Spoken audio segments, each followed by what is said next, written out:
Hello, my bookish besties, and welcome in. This is my 10 for the end list. This is, the 10 books that I'm really hoping to get to before the end of the year. Some of these are pretty non-negotiable, but hopefully I read all 10 of these. If you saw my end of year TBR, some of these were on there and some of these were not. And that's okay. But anywho, these are my 10. The first book on my list is technically one of the newest to the TBR. I wasn't anticipating loving the first book so much that I had to read this ASAP, but that is Hellbent by Leigh Bardugo. This is the second book in the Alex Stern trilogy, which is Ninth House, Hellbent, and then I forgot the name of the next book coming out, but it was just announced, so I feel like I have to do myself a favor and read this ASAP. I loved Ninth House so much, so I have really high expectations for this. I think this will probably be what I pick up next once I finish like the 10 books I currently have finished or started. I definitely don't have 10 books finished at this moment. Well, I do. You know what I mean. Hopefully. But yes, I am ecstatic to read this actually. Next one of the books I really want to get to specifically in December is Beartown by Frederick Bachman. I just think this would be a really good way to end my year. It's kind of that like literary fiction. I don't read a ton of those.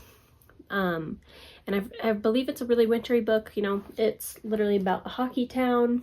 And I just think that the vibes for the end of the year on this would be really immaculate, and then that would give me kind of January and February to maybe finish the trilogy while it's still cold and wintry outside. But yeah, I've heard nothing but great things about this. It's one of those books that I don't know a ton about. I just know that it takes place in a hockey town and there's a tragedy and we explore that. So I'm really excited. I have heard this book will make me cry, and maybe that's the way I want to just end this year. I guess we'll see. Speaking of books I was told to go blind into, this is Piranesi by Susanna Clarke. This book, I literally couldn't tell you a single thing about it because pretty much everybody says to go in as blind as possible. I really want to read this pretty soon. It's relatively short and I've heard it's really good. So I think this would be a really good kind of like palate cleanser, maybe after Dragonsteel when I'm just kind of like really tired and just needing, just a little quick win. But yeah. I really want to read this soon. I feel like this is one of those like foundational booktube books. Like I feel like everybody and their mother has read this and I need to read it. I need to. Sue me.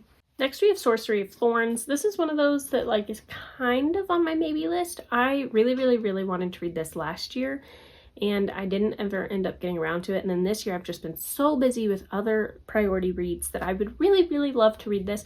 Again, this is kind of one of those maybe after Dragonsteel when I just need like a quick little something. I bought this last year at Half Price Books and the lady that was checking me out said this is one of her all-time favorite books like ever. So I'm really excited to read this. I think something about it's giving wintry, and if I don't read it this winter, I'm definitely picking it up in spring. I'm super excited to read this. I hope I have a chance to get to it this year, but looking at the rest of my stack, I actually picked some really long books. I guess we'll just have to see, because by the time I'm posting this, like November will be half over. Oh my god. 2026 is like just around the corner. Like it's like a monster that's just, Anywho, the next book on my 10 before the end is The Alloy of Law. This is the fourth book, technically, of the Mistborn saga, I guess, by Brandon Sanderson. I really want to read this before I go to Dragonsteel Nexus here in December, so I think this is kind of on my ASAP list. I want to finish Oathbringer first, Dawn Shard, and then this is next. Hopefully that means it's soon. I just really want to go to Dragonsteel reading pretty much as much of Brandon Sanderson as possible. Obviously, if I don't, oh well, like it's not the end of the world. But I do think that for my own enjoyment and for just potentials, I want to read as much as possible. And what I mean by potentials is this vibe is completely different than Mistborn Era 1. And what happens if I like go up to a booth and they have really cool art for Mistborn Era 2? And I don't buy it because I haven't read any of it, and then I miss out on it. You know what I'm saying? Does that make sense? Do you catch what I'm putting down? But yeah, basically the idea is I want to read as much as possible so that when I go, if opportunities arise where I see cool art, cool cosplay, etc., I'm in the know. That doesn't mean I have to finish everything he's ever written. That would be crazy. But I want to read as much as possible, which means Alloy of Law, you're getting read soon. Okay, next we have The Second Death of Locke. This is by V.L. Bovalino, I think is how you say their name. I believe this is the start of a trilogy. This book I've heard is like yearning incarnate, and I need that. I just think that this will be the perfect little romantic, kind of flirty, fun read that will get me back. It'll bring me back. And if you watched my most recent video, you will see that this is on my November TBR. I looked at the clock today though and realized we're already like a week into November, so this TBR is looking rough. I only put 3 books on there, but like, I just have so many books from October that I still need to finish. Reading slump got me down bad, guys. Next, similar to the vibes of The Alloy of Law, this is Yumi and the Nightmare Painter, also by Brandon Sanderson. Again, this is a standalone, so I feel like it's pretty low risk, and I really, really want to read it again for the potential for the vibes, because I feel like this is definitely one that will have a lot of merch and availability, but I guess we'll see what happens. Okay, and then next, this is If It Makes You Happy by Julie Olivia. Again, if you watched my last video, you would know that this is on my November TBR. This is my book club's November, like, Friendsgiving read, which means I really both want to read it and need to read it. And one of my favorite booktubers just read this in one of her most recent vlogs, and she was bawling her eyeballs out, and I feel like I need that. I feel like I need a gut-wrenching romance after all of the fantasy I've read recently, and you know what? You will do that for me. Also, look, I know I've shown this cover in a couple of other videos, but like, that's literally my husband, me, and my dog. That's Zoe. You can't tell me that this book isn't me. But yeah, I don't really know a ton about this other than it's like the It Girl fall book right now.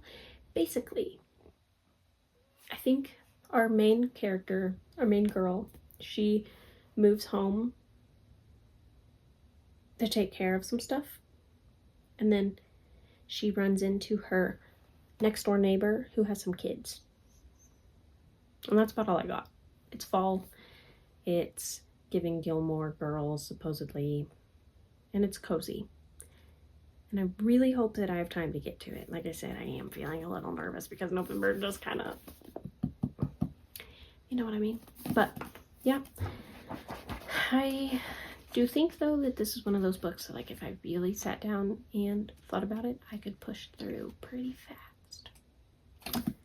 Yeah, I'm really excited. This might be one of those that like I queue up on Spotify though. I guess we'll just see what happens. Okay, next we have The Raven Scholar, which yes, I did start like literally 4 weeks ago. I think I have a whole vlog where I read the first 50 pages of this, and then I just set it down. And you know what? That's crazy, because that vlog was literally, I started this back in August, I think, because I remember I was reading this on my birthday trip home, and I remember talking to my dad about it and being like, whoa, you should read this book. My dad has already read and reviewed and texted me about this book. Like, dude, I am so behind. But I really, really want to get to it. The only reason I stopped was I got busy. I took it, like I said, out of town for my birthday, and then just didn't read on that trip, and then just kept picking up other stuff. But I'm really, really excited to get back to it. This book is basically like if Harry Potter met the Hunger Games, I guess. Like, basically our characters are divided into these houses, and one of them is the Ravens, and they are all competing in these trials to try to become the emperor. But at the same time, it's also a murder mystery because the emperor was murdered, I think. Like, it's got murder and mystery and trials, and I heard literally nothing but amazing things about this book. So yeah, basically, if I don't read it like tomorrow, get me out of here. But yeah, again, it falls into that category of I'm really excited about it, but for some reason I just keep not picking it up. But also, like I said, I have like literally 10 books started. That being said, this is one of the 10, so